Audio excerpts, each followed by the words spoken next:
Welcome guys to this class.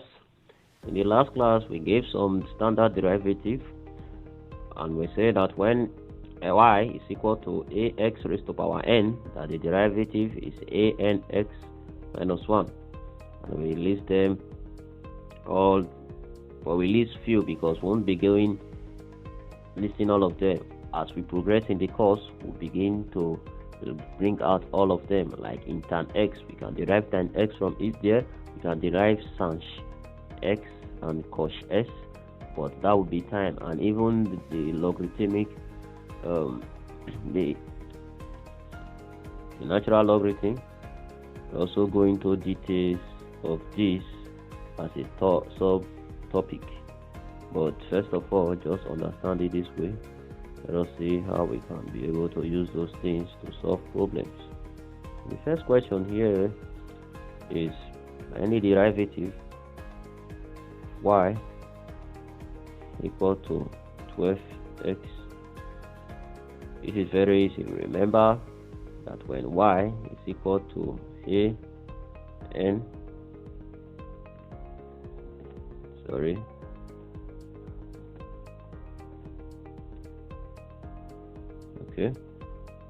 so when y is equal to a raised to power n, then dy, the dx or f of x is equal to what? This n we multiply,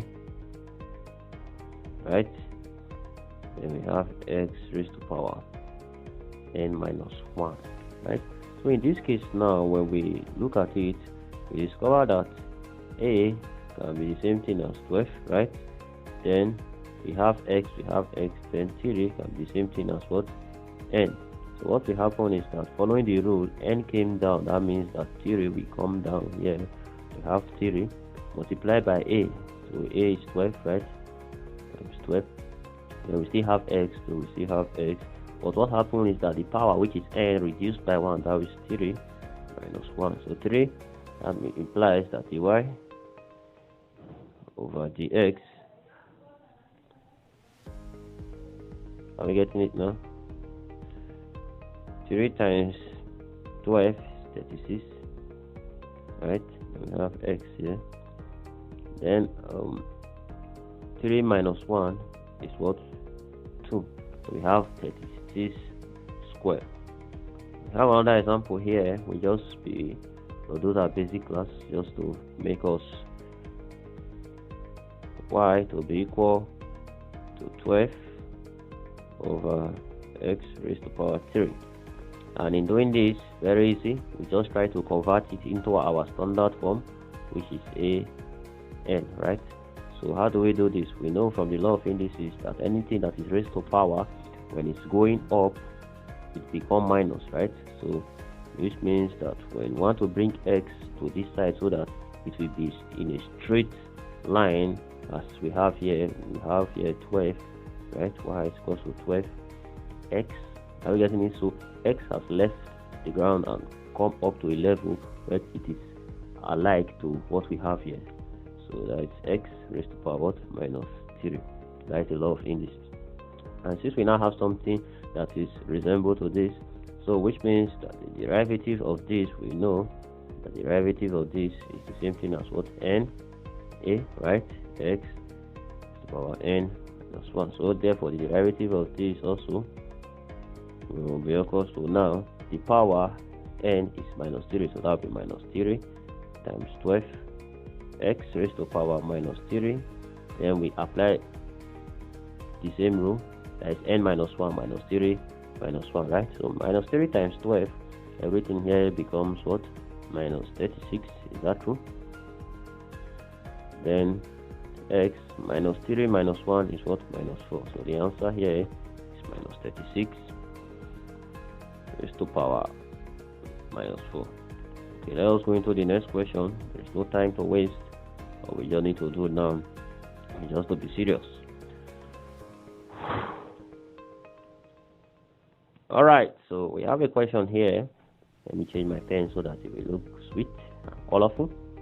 That y is equal to 5. Are we getting it now? Over 3. With time we'll begin to solve a lot of questions from AAU, Uniben, other universities around the world.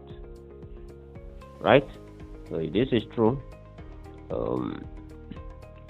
there is nothing to be afraid of. First of all, we make all the power to appear at this side, right?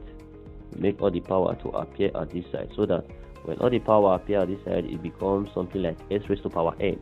Then we bring it up so that it becomes something like this. So first of all, what this means is that we know from indices that a, are we getting it now?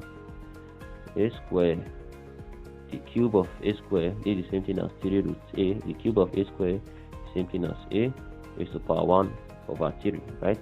So which means that if that is true,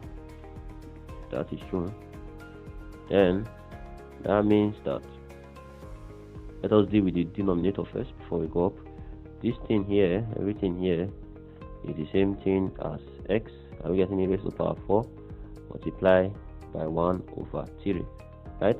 So 1 over 3 times s raised to power 4, that is x. Are we getting it? 4 times 1 is 4, right?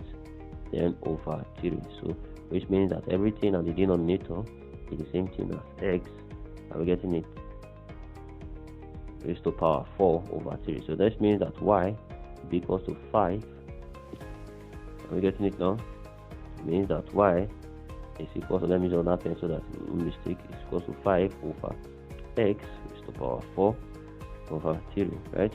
So if this is true, we now bring x to the upside so that it will be identical to the standard form we have here, so that y will now be 5 multiplied by, when this s is going to this side, the power of x will be changed to negative, and the power of x here is 4 over 3.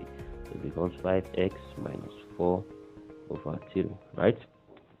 So we can now apply the basic rule of differential calculus. So we know that the constant 5 with the same thing as a, 5, then x is x, and the power is what? Minus 4 over 3. So that the y over the x here will therefore becomes minus 4 over 3 times 5, then x, are we getting it? Minus 4 over 3 minus 1, is it not? So what happens here is that minus 4 times 5 is the same thing as 20 over 3. Then we have here, when we solve this fraction, you know, solving fraction is very easy. If I want to solve this fraction now, I can solve it in a rough sheet. So that is minus 4 over 3 minus 1. How do? We multiply 1 and 3. 1 times 3, 1 times minus 3 is minus 3, right? So this becomes minus 4 minus 3 over 3.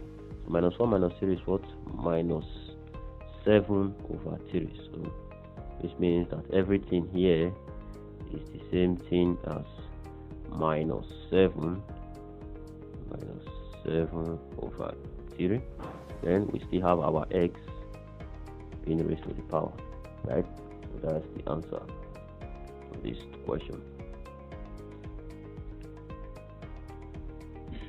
All right, so let us have one more example and see what we can do. Or let us keep on, continue and enjoy. We have another question here. It says, what if we have y to be equal to 3? I'm getting it now. Y to be equal to 3 sine 4x. We know that from this identity that when y is equal to sine, I'm getting it now, ax, what will happen is that the derivative divide the x will be the same thing, divide the x will be the same thing as this a, we go to the back, so we have a, and this sign will change to cos, right? Remember that from our last class. So there is no different thing about this here. So from here we have y to be equal to, all we are concerned about is this, right? So 4, we go to this side, it becomes 3 times 4. Right, now this sign also will change. Right, so when this sign change to cos, then we still have 4x. So 3 times 4 become 12 cos 4x is equal to y. Right, okay, so the next one here we have is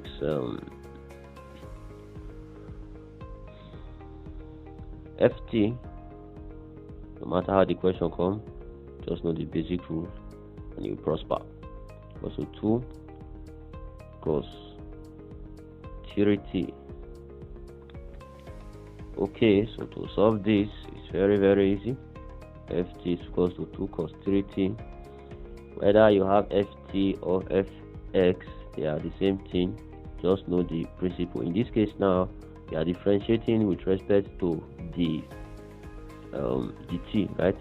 So we know from our standard table that when y is equal to cos ax, the derivative, that means f prime, fs prime, or the y over the x, will be this a will come to this side, becomes a, and this cos will now change to minus, so here will now be minus. Are we getting it? Minus a. Are we getting it now? Then this cos will change to sine and we'll have minus there, sine. Are we getting it? A x.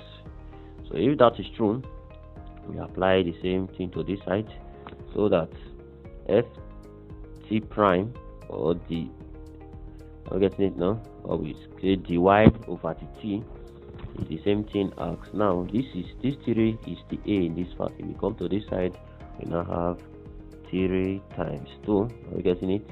Now make sure you add your minus, because that is on our standard table. And when you add your minus, this cos will now change to sine, and have here sine, the same thing, 3t, right? And if that is true, minus 3 times 2 is minus 6, right? And sine becomes what? Same thing here, so sine 3t. So that's the answer we have here. So the answer we have here. Alright, so determine the derivative of y is equal to 3 e raised to the power of x by 1 over 2. We have f function of theta is still the same thing. When you see f function of theta, it means that in this case now the variable is no longer x but theta, so therefore you see apply the same rule. That's a 5 theta, then we have y 6 into x. Alright, so we start from here. When we start from the first one, y is equal to 3 raised to the power 5. We know that from our standard derivative that when y, are we getting it now? That when y is equal to e raised to the power a, then the y over the x will be equal to this. Are we getting it now?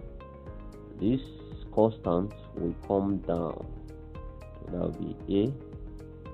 Then we still have our e a x. So there is nothing changing here. Only what will change is that this constant will come down and multiply the same thing we have, right? So this value will be multiplied by the constant. That's just the variation there. Aside that, there is nothing more. Alright, so if that is true, let us solve this. So when we solve this, becomes, that means that this 5 will come down, right, and multiply what is in. So this means that we have y to be equal to 5 times 3 e raised to power 5x, and 5 times 3 is the same thing as what, 15, right? So that's e raised to power 5x plus y. So this is the answer. Okay, what of this? F theta is equal to 2 5 theta. So this here, f prime, that is the derivative. Though before we execute f prime, we first need to convert it so that it will be easier for us to a linear, not a linear. We need to convert it to a non-fractional number, right?